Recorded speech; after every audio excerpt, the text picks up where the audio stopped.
Moi j'aime beaucoup Gustave Doré. C'est pas le cas de tout le monde. Les gens jugent qu'il est un artiste trop prolifique. Il n'est pas mort vieux, mais il a fait plus de 100 000 dessins. Un peu comme Picasso. Et ce dessin-là, cette aquarelle, nous l'avons trouvé en vente. C'est un exemple absolument extraordinaire de son talent, à cause de la frontalité de la figure. Si vous regardez bien, il s'agit d'une mendiante anglaise ou d'un mendiant anglais, parce qu'on le retrouve dans sa vente posthume décrit comme un jeune mendiant. Donc on ne sait pas très bien si c'est une fille ou un garçon en fait.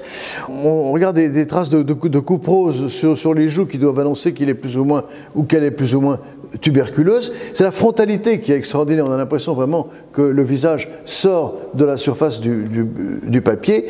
Doré va en Angleterre après l'année terrible, hein, la guerre de 70 et la Commune.